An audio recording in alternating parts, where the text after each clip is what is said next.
peeps? Welcome back to another video. Today we are going to be talking about the third movie in the series of My Hero Academia, which is My Hero Academia World Heroes Mission, which is basically it was a good movie. This is Kohei's third time directing a movie from his created series, and it was good for him for having this because I believe that the creator should always have the say and the creative freedom to do what he wants based on his own creation. So yeah, it was really good movie. I would give it a solid 8, and it would be an 8.5 if it wasn't for the main threat of this series, because it hurts my brain how this threat is so hypocritical towards their belief. But anyways, back to what I'm talking about. I am talking about Humarise. Humarise is the main threat in the series, in the movie, which is basically an organization, but I call it a cult because it follows a very simple cult-like behavior. But anyways, the main villain, which is the leader of this cult, his name is Fleckturn. There's a play on words for his name, and you will find out much later when I get to that. But anyways, he is giving a huge speech to his followers. He talks about the like how every episode of My Hero Academia opens up, or should I say the very first episode of every season opens up. They talk about that child in China that shine brightly. So basically, they make a reference to that child, and there's a golden statue of that child. I will also talk about that because it's one of the reasons why I hate the new threat, the threat in this movie. But anyways, Fleckturn goes on and preaching about a very popular theory within the My Hero Academia universe, which is called the chaos theory. No, the chaos doomsday theory, which is basically a theory. So technically, it's not backed by scientific proof. It's just a popular theory that people came up with because of what they have been experiencing throughout the years, which is that a person's quirk grows stronger within every generation. Like, for instance, my parents, then me, then my children, and then my grandchildren, and my grandchildren's children, and etc. etc. Basically, if I had a quirk, and then my son had a quirk similar to mine, and then basically each generation of a family, the person's quirk becomes more stronger and more harder to control. And this is also brought up in season 4 of My Hero Academia, I believe. And this is when Bakugo and Todoroki are doing the revisional classes for the provisional hero license, since they failed in the tests and they have to take these classes to make up for that, which their task is to entertain the students, which are, I either think they're pre-K, kindergarten, or first to second graders, who are very hard to handle since they have a grasp of their quirks. Basically, they're able to use their quirks better than they should have, and they talk about how that connects to the quirk doomsday theory and all that stuff. And I was glad that Kohei added more detail towards this. And I like the idea that there was a cult behind this theory, because it kind of makes sense, because they'll think, and what this cult believes in is that quirks are a disease and must be cleansed in order to protect the humans, which mean the quirkless, because they are seen to be more human than a person with a quirk. It's crazy stuff. And a member is like running away from this gathering, and he has a suitcase, and that suitcase has a secret within, which I don't want to spoil it yet, but he has a suitcase filled with information on the cult, on the Humarise. And apparently this is a world mission, which means the World Hero Association is required heroes from around the world, especially the ones in Japan, because that's where my hero's from, Japan. We have Endeavor, who's the current number one, who's in the headquarters of Humarise, which is called Othrian, something. It starts with an HTO and then ends with pen, like it's basically how you spell Pantheon, but without the other letters. The Theon part. Othion. Okay, it's basically Othion, a country that's non-existent but has the qualities of certain European countries. So it's a European small country that hosts this organization, and this organization has a lot of members in a lot of organizations, like for instance the government, the police, even some in the military forces. So that's how they get away with this, because they have a strong fan base. They have a strong community in their little group. And he goes on talking about how they do, and he activates something that is revealed to be called the ideal trigger bomb. The ideal trigger bomb is basically their ideals of getting rid of quirks, which is a gas that is released into the city as as he draws down his sword, his dagger or knife down, and for some reason that activates the bomb in some town. It's not described what city or what town got affected, but a lot of people with quirks started dying. Basically, what the bomb's gas does, I should say, does is that it like supercharges the person's quirk. Basically, the quirk becomes unstable to control to the point where it kills the host of the quirk. So the quirk person dies because of their own quirk. And what's more insane is that these people, these Humarise people called come in after, like, while the smoke is still spreading in the city, and they go find the regular humans survivors and try to recruit them. The man that one of the cult members were trying to recruit, he was panicking and saw the destruction that they caused, and I was like, yo, are you serious? You're trying to recruit him after you cause all this devastation in this town, which you're literally scaring prospects to join you if that's how you're recruiting people. But anyways, beyond that, Deku, Bakugo, and Todoroki are with Endeavor in that country. There's also his Endeavor's sidekick, Fireling, I think her name is. I don't know. I forget, because I like her like some of the characters that Kohei and his little group does. I find them. I like their design, and they've added a new character called Clairvoyancy. Yeah, Clairvoyancy. Are you serious? Basically, her power allows her to like map out the whole area, a building, as they were trying to find the bombs in their headquarters around the world. So basically, some students from UA, like from basically from class A and class B, 1A and 1B, they are in the scene with professional heroes helping us on the side. Egypt had a very interesting character, and that character was called Sadio. Sadio was a guy who dressed up like a Egyptian pharaoh, because the place that they were is Egypt, and his quirk is basically called paper thin, which he's literally a piece of paper who could just go fast. He's basically two-dimensional, and it's hilarious. I found that character funny. There's also Clairvoyancy psychic, which we don't really get her name, but she has the ability of a flying squirrel, and everyone is separated. The girls, Nijiri, Froppy, and Gravity are with Ryuga. I don't remember her name, but the girl who could turn into a dragon.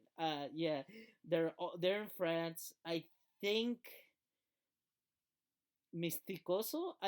There was this guy who looked like a shaman. Yo, I liked his design. Like it reminded me of like Native American type of wear, but he was wearing a witch's hat, which was cool, and he had his eyes covered in bandages across eggs, which I found that design cool, and I think he was an American hero, or no, he was in Singapore and I don't remember who was in Singapore. They're like, I know Red Riot was with Sun Eater and Fat Gum, and Tetsu Tetsu were in Japan. I believe Momo Yazuruza was in United States. I don't know with who. I think she was with Tentacle and Earphone Jack. Jiro. There, that's her name, Jiro. So yeah, they're like all the members of the UA have been split up, and they're trying to find the bombs, but unsuccessfully they couldn't find them anywhere in their base, which leaves them back to square zero, basically square one. They couldn't find any evidence of the bombs being anywhere in their base. So we cut forward to one of the new characters introduced into the My Hero sphere, which his name is Rody Soul. Rody Soul has a quirk called Soul. Basically, his soul is connected to this bird, which is called Pino, a pink bird with a blue mask. Really funny, really cute bird. Apparently, Pino is connected with Rody. Sorry, because the name just makes me laugh. And Rody and Pino are one linked together via Rody's Rody's ability called Soul, which the bird reflects his true feelings, while him himself could play it off cool, and you would never know what he truly feeling unless you knew about his quirk and about the bird Pino, which is his traveling companion and always sticks by him. And next is his brothers Roro Soul and Lala Soul. He adores his family as it's his last family because tragic backstory incoming.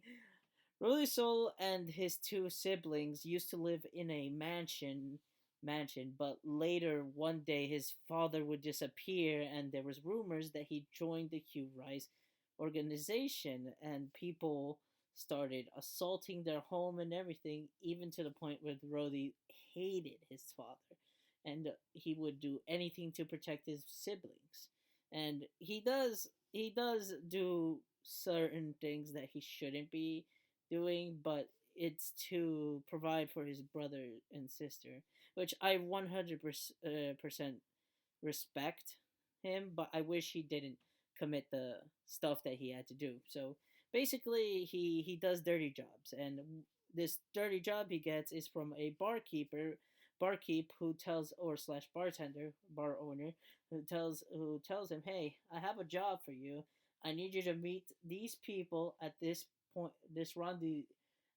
rendezvous point to pick up a package, and the package is a case of jewels."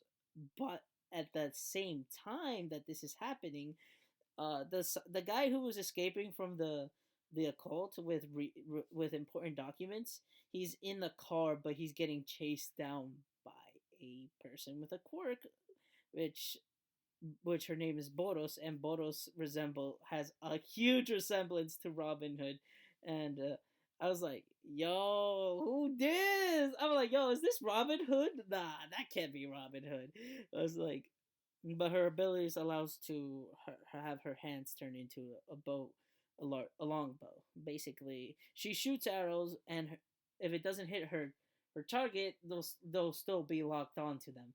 Basically, she could use anything as a weapon, as long as she's able to shoot it.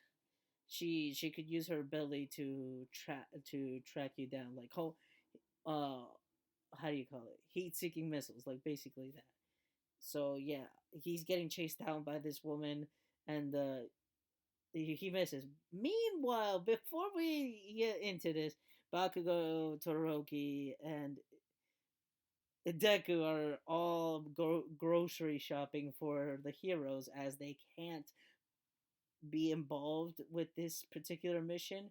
The only reason why they're here is because Endeavor had said that he would bring them into action to learn firsthand experience of being a hero. So yeah, he decided to take them, even though he could not to, and they cannot get involved with this case, which Bakugo is like pissed off. He wants to get into action, and funny enough, some action happens as a two villains are robbing a jewelry store, and they place the jewels in a case, which is the thing that which is the package that Rhodey has to pick up because that's what they need. So basically, the bartender is like the middleman. He needs to get the jewelries to the client that's asking for him to, and he just pulls some strings to get people to do it. So there's two villains to do: the Gale villain, who has the ability to control wind, and the bomb villain, which is basically a joke, I guess, because we have Bakugo, who also is a bomb. And he mocks him for being an inferior version of him because his ability is like firecracker. It's like a fire. It's like basically firecrackers, not like Bakugo's bomb explosions that he could do by using some nitroglycerin as his sweat to create bombs. So yeah, this guy just has like little firecracker type explosions, which he doesn't like. And the Gale, well, he gets taken down. The bomb villain gets taken down, and the Gale villain is almost gets caught with the briefcase, but it's actually Rhodey. He tosses it to Rhodey, who's in an alleyway, and starts running away. Then Deku is behind Todoroki because Todoroki catches the Gale villain, and boom, he then Todoroki mentions that he saw someone in the alleyway and go follows him. Yo, I'm not gonna lie, seeing Rhodey's skills to get away from Deku was amazing. That whole scene of him on the rooftops, ducking and dodging and all that stuff while Deku was trying to catch him, yo, he made Deku look like a chump. And oh my god, Rhodey has some skill. He may not have a cool quirk, but it is somewhat useful when it comes to like gambling or a face-to-face sit down with a villain, because you have to play with the emotions, and his quirk allows him to set aside his emotions to this bird while he plays it cool. But anyways, besides that, yo, he was smooth. Like he parkoured through the whole bit rooftops in the town. I was like, damn. Then as soon as Deku finally catches up with him, when he starts chasing him in the train, because he gives him the slip and he already gets in the train, but Deku goes like full cowling and starts chasing the train, and he's like, "Stop that train!" And he just face plants on on the window of the cockpit for the driver, and it's like absolutely hilarious. So he looks at Rhodey, and as soon as the train stops, and he says, "Yo, I gotta go," he's like, and let me look at that briefcase, huh?" And but then Rhodey like comes out, "Yo, you're not a hero from here, are you? So that means you have no authority over me, and I could call the police and sue you." And then Deku's like, "Oh shit, he's right. No." It was like the Rhodey is a very slick person, and I like that about it. Like he gives the slip to Deku, and he's like, let me see the contents, then pay me." Like he was asking for money for it, and then as soon as they see the contents is just a bunch of like papers and some journals and a book, and he's like surprised too because that was supposed to be the package. And he's like, "Okay, you're free to go. I'm sorry for misjudging you." And I was like, "Yeah, yeah, same." And he walks out, and he's so nervous because that's not supposed to be the thing in the briefcase, which means he got the wrong briefcase. And as soon as Deku goes to check on him, because he looks he's in shock, he's scared because he got the wrong package, and he asks if he's okay. A swarm of police just comes out of nowhere, surrounds Deku and Rhodey, and they're like, "Freeze!" And somehow they want the briefcase, and somehow they do know that's the briefcase that they want. Meanwhile, Boros, who thought she got the right briefcase, she opens up the briefcase and it turns out it's just jewels, and she's pissed off because they're jewels. They're not the item that she was looking for, and it's just it keeps growing suspension, and then on the news, boom, Deku's wanted for mass murder of 12 people. I was like, what? That did not happen. He barely touched any people. He barely used his quirk. The only time he used the quirk was to chase after Rhodey, and I was like, yo, this is a setup. Well, technically, if you seen the trailer, you would know that he was gonna be set up on this. But yeah, he was set up because he has the briefcase, and the briefcase has valuable information that the Humarise wants nobody to see. So that's very dangerous for them. But if they knew what they had in the beginning, they would be able to stop it a little bit much earlier. But building suspense, and Fleck turn having connections everywhere, and turning the police chief was like part of the Humarise, and I was like, God damn it! And he's the one who set this whole thing up for framing Deku. Now Deku is on the run with Rhodey, as Rhodey is an accomplice, and I like the moments that they have because they get to learn a little bit about one another, and they bond together and get to know a lot about each other. Like, for instance, Deku tells him that he's been given his quirk to a person that he admires, and then he tells him, oh, it was All Might, and then he mentions, oh, that guy. And yeah, basically All Might is famous around the world. And All Might does make an appearance in this movie as support in the World Hero Association building, as he's like analysis analyzing the teams and all that stuff. But Deku's on the run.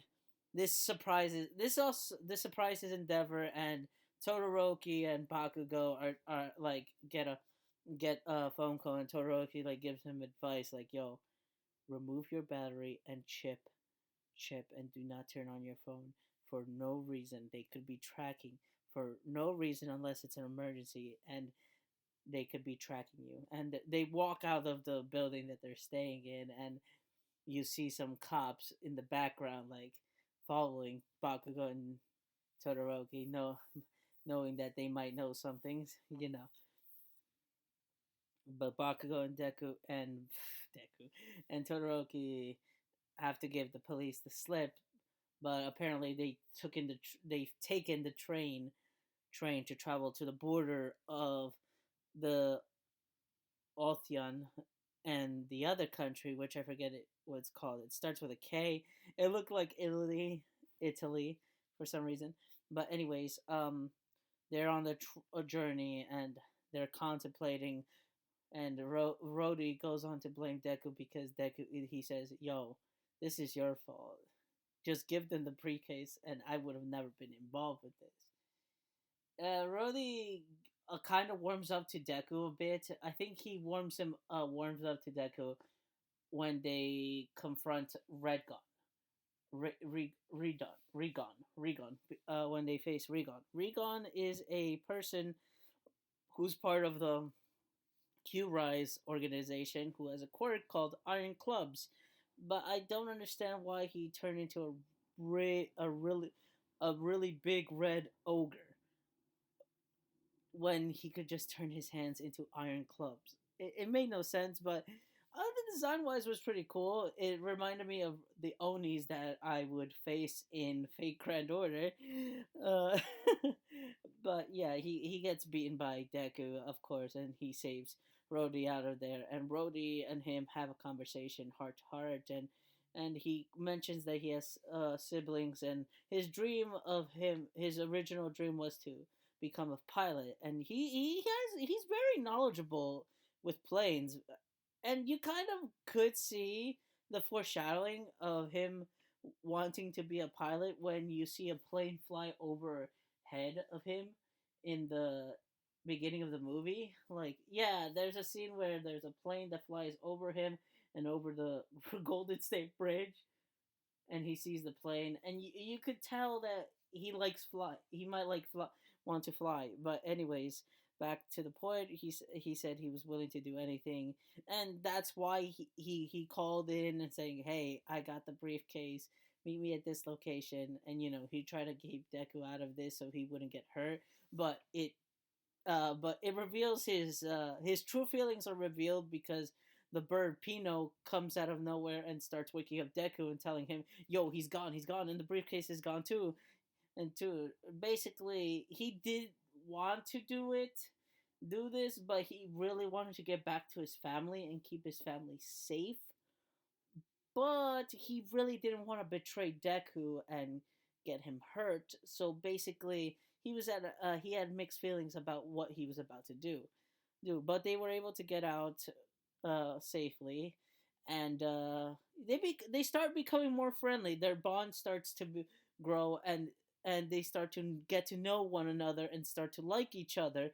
And it's basically a journey of two bros bonding. Basically, that's the whole premise of them escaping to the border, which I really like that moment because he steals a fucking car. He steals a car, an old Volkswagen Beetle. No, not Beetle, like a Volkswagen pickup truck. That's how it looked like to me. Uh, it looked like a Volkswagen bus, but as a pickup truck. But it was a little cool moment. It was old and rusty, and it showed like them traveling down the road, then them getting snacks at the gas station, and the lady at the convenience store, kind of like he's looking at Deku really weird, and Ruddy's like distracting her from the TV and all that stuff, and they're like going up hills, and they're stuck, and Deku's just pushing the car with his quirk, and they're close to the border, and they camp out one night in a cave. I think this is after they get found.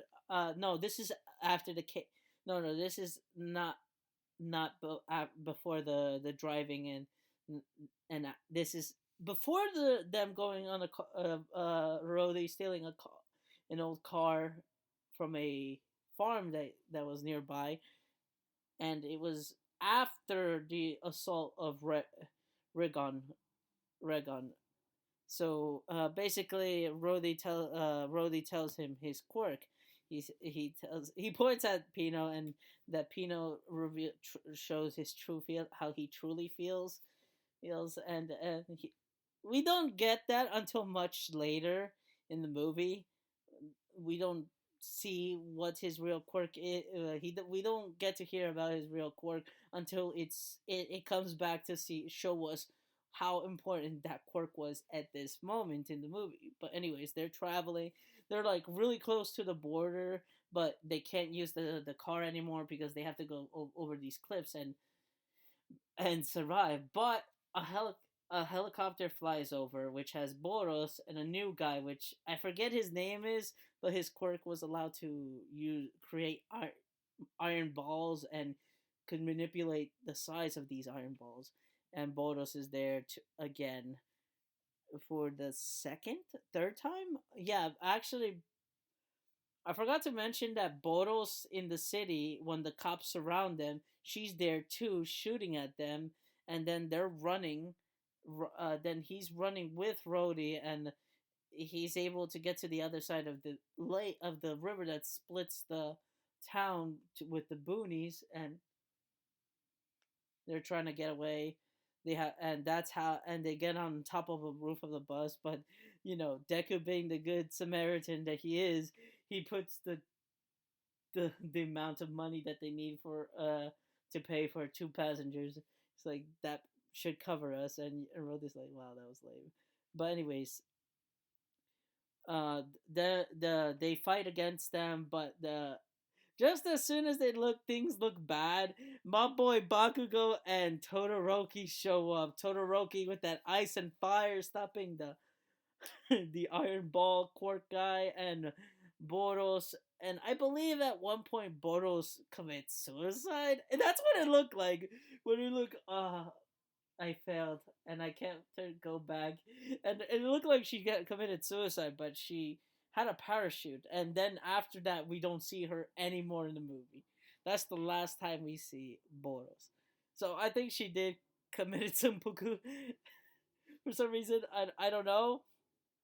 Then we move on to them crossing the border, and then later, during the fight, they discover that there's a secret compartment on the bottom of the briefcase, which reveals data. And the guy who was running away turns out to be a scientist who was kidnapped by Humarise to engineer and create this bomb with other scientists.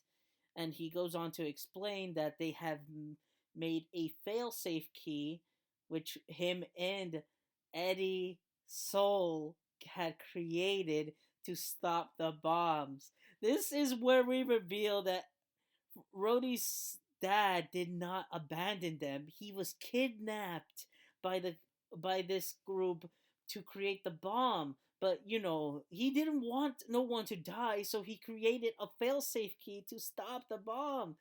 Even though he risked his life creating this. And that's what we find out, the dark truth that his father died trying to create something to stop this very tragedy to happen. And Rhodey is crying because he finally finds out the truth, and all this time he has hated his father because of this. And I was like, yo, your dad was just looking out for all of you. God damn. And I know this is a long video, but just bear with me. We're almost close to the end. So now the heroes are doing a full assault, looking around for all the bombs, and they find out that the big bomb, the big ideal trigger bomb, is actually 400 feet underground. That's why clairvoyancy couldn't use her ability, because she could only have the limit of searching the premise on the top ground, not underground. But anyways, she they assault the raid, and and it turns out there's many people with quirks and non-quirks with guns trying to stop this, and this reveals the quirk people, and I was like, wait, why is there people with quirks in this organization? Why? I understand that they would hire people with quirks to chase down a hero who has important documents for the for within that briefcase of a scientist that was trying to run away, which he died, by the way. Unfortunately, the scientist died, but the case was able to get into Hero's hands to stop it. But anyways, Rody comes in clutch and flies Deku, Bakugo, and Todoroki to back to the country to stop them of them. And Rody goes on to say, yo, I know the basic controls of flying this plane. I could get you guys there safe. And they're under attack by the Humarise followers, and also Rody gets captured, and we don't know what happened afterwards, because he is surrounded by Humarise, and Rody doesn't look like much of a fighter. But my guess was they probably were people who knew his father, and they knew about the bomb, and they let Rody go to stop it. I'm not too sure. I don't remember if they did stop it, but you know how every individual character has to fight like type of boss, while the main character fights the main bad guy. Well, technically, that's what happened to Bakugo and Todoroki. Todoroki fought this guy named Leviathan, who had Hel- Halcyon sides. Basically, his eyebrows emitted like some kind of energy aura, and his hands to create like wind-like scythe hurricane tornadoes, and also he's able to control water and fire, which that creature, that quirked villain, went up against Todoroki as he took down like non quirk users and quirk users within the organization, to fighting off all of them. And then Bakugo, who's in the front entrance, which he doesn't go inside the building at all. well, fights all the quirked and non-quirked members of Humarise, and then he confronts these two twins who are called the Serpentiners, and the Serpentiners' quirk is called Sword Kill, which basically their limbs and somehow they grow tails on the back that look similar to their hands.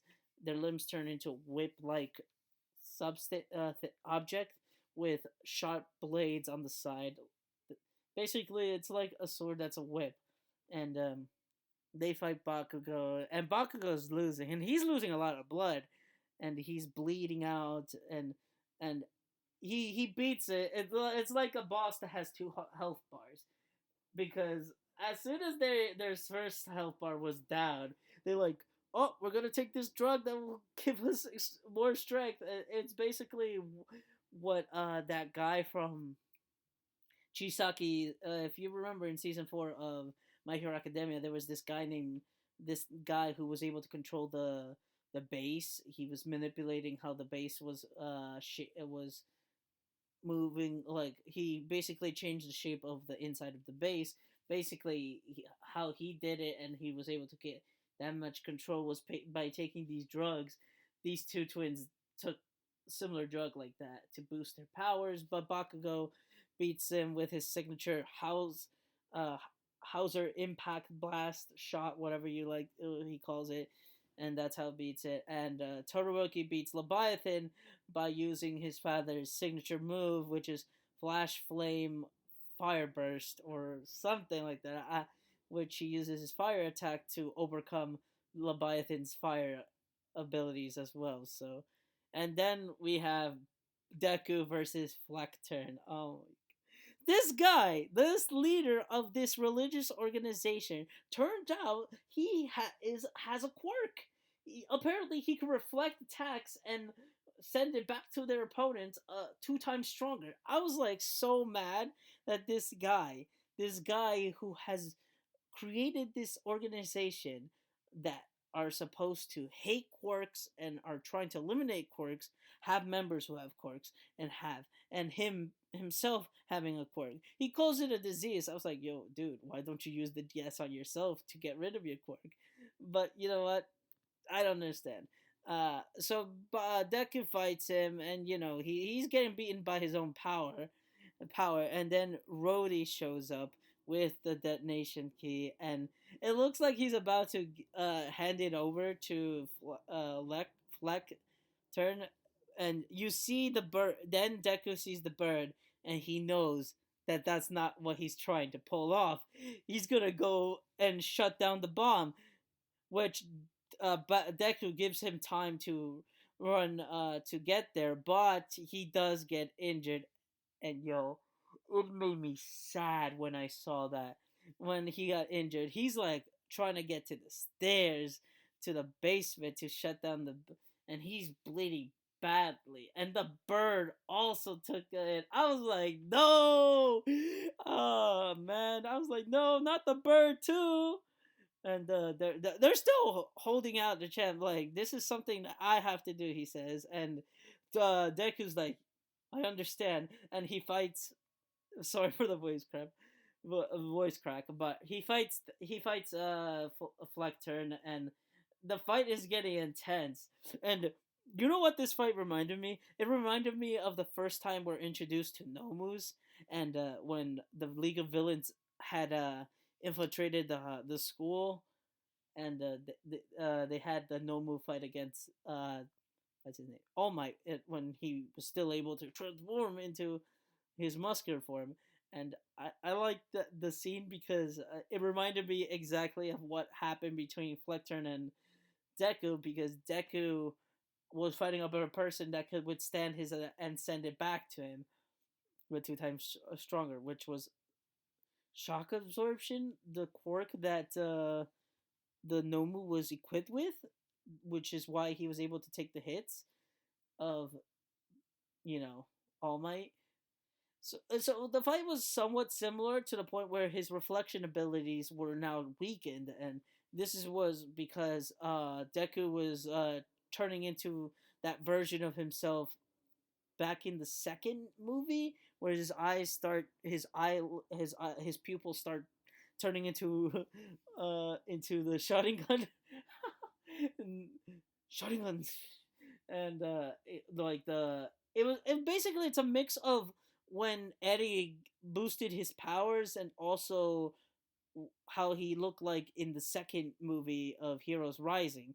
Basically, it was a fusion of those two, which he turns into this form and fights Flecturn, and Flecturn can't take his hits anymore, and he's getting beaten, and like Flecturn is looking at the clock and he's laughing because the clock had went to zero, and he thought he won, but Deku like goes into that form and beats him, which fortunately Rhodey and Pino were able to make it, and they used the detonation key to stop the bomb, which I was so grateful. Which the other heroes around the world were able to stop their bombs from exploding and defeat the cult members who were protecting the bomb. And I was like so happy that they were okay. And they're in the hospital scene. Bakugo is injured and he's getting smooched by the nurse from UA, which made me laugh so much because her ability is to give you a kiss and somehow you're healed. And Bakugo was pissed, and everything turned out nice. And when it came time for Deku to finally leave, Rhodey's there. He says, "You shouldn't come back. You cause me too much trouble." And the bird, Pino reflects what he truly feels, and the bird is crying. And they have that moment of hug, and he wants, if he has the time, he should come again over to their island. And you see Rhodey, you see like basically background where everyone was worried. I like this moment where Tenya's like right there. Tenya's right there once Bakugo, Deku, and Todoroki show up, but mostly towards Deku. He's like running hella fast to Deku. She was so worried about it because he was framed for a crime which he didn't commit, which never happened either way. It's like, no, you're okay. I was like, nah, man. I was dying when I saw that, and you see Rhodey goes back to the bartender, and he asks for a job, but something respectful that he could be okay and proud with. So he leaves his life of crime, and the bartender says, "Well, I am looking for uh, someone to work with me here in the bar because his bartender, I think, or what busboy, whatever it was, who was working there had quit, so he accepts the job. While meanwhile, we also see him that he is going to be taking up his passion of flying and is studying to become a pilot. And I liked it. I liked it. I really enjoyed this new character, Rodi, and everything. But now I'm going to talk about why I did not like the movie threat, and that's the organization. The organization, Humarise, had people with quirks, and they did not. And the whole reason of that cult is that they did not like quirks, and they saw it as a disease, and that they needed to be cured because they believed in the theory of the quirk doomsday theory. I was like so mad. Plus, they had the statue of the first ever person to have a quirk, which was from China, and apparently his body was glowing a light, and it just pissed me off. And also, the leader of that group was a huge hypocrite because he had a quirk. His ability was to reflect powers or energy or forces, and it just got me pissed. Was like, yo, why didn't you use the gas?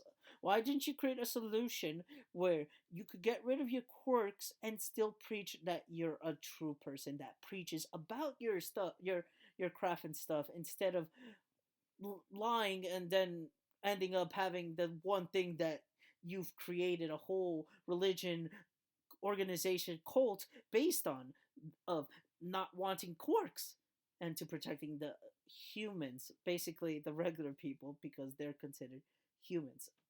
And that was the only reason why I hated that movie, because of that whole ideal of that whole group, which pissed me off. But everything else I really liked. I really liked the bird. I really liked Rhodey. I liked his siblings. I like the new female character that they added, Clairvoyancy. I like Boros. They were well designed. I didn't like the other heroes, the villains that they had, like Rigon and the other guy, which I don't remember his name at the moment, but those two I didn't like them that much. I like Boros' Clairvoyancy, her psychic, which is the flying squirrel, Endeavor's female psychic, and the story overall was very well plot based and good. And I liked how they talked about the Doomsday, the Quirk Doomsday theory, because it was mentioned in season four. And I liked how Kohei went more into detail into and having a whole organization on the belief of that theory. And it was very interesting, and I really had a nice time watching the movie. And if you do go watch the movie, you will get a small manga by Kohei, which has the drawings of the rough sketches and the sketches of the character designs of the new characters, the stealth suits that Bakugo, Todoroki, and Deku wore in the movie, and it gives you a summary of the movie and extra bonus features that wouldn't be in that wasn't in the movie, but he was able to make it into this book. It was really cool. I like it. I have it in my manga collection along with the volumes of My Hero Academia manga that I have alongside with it, and I'll still go. It's an 8, a solid 8. There's some people that don't like My Hero Academia, and I can understand why because of the fandom. It's kind of weird, but I really enjoyed the movie, and I saw it subbed, not dubbed, and that's a whole argument for another day. Which one was better, subbed or dubbed? One of the people who went to watch the movie had already watched the movie. He actually watched it on the day it came out, but he saw it dubbed, and then the movie theater that we went, we saw it subbed, which was pretty cool. I think it was because depending on the movie times, if we watched the 8:40 p.m. movie, I think that was gonna be dubbed. But anyways, it was a really good movie. I really enjoyed it, and there's nothing much to say. It was pretty much good. It was a solid movie. Kohei did a really good job for his third movie in the series, and even though it's not part of the canon, it was still enjoyable and somehow would have connected with the storyline because Endeavor would have probably have done that because Bakugo, Deku, and in Todoroki, his own son, were all part of his agency as hero internship, and he would have taken them into the field most likely because he said he was gonna have them do hands-on experience and had gave them a challenge to stop a villain before he can. So basically, that would have been great practice as well. But anyways, I really enjoyed the movie. I highly recommend you go watch in theaters as soon as possible. As you know, the movie won't be around for too long, as many anime movies don't stick around for that long. But anyways, hope you enjoyed this review. I know it's a little bit long. It's almost 40 minutes, 48 minutes, 45 minutes, but bear with me. There was a lot to talk about my of this movie, and I really enjoyed it, and I hope you will enjoy it too. Don't forget to hit that like button if you really enjoyed this video, and feel free to subscribe, as that helps me out a lot and lets me know that you want like this content. And peace out. And for the true fans of my hero, because I am here and plus ultra. Okay, that was cringe, but have a nice night, have a good day, peace.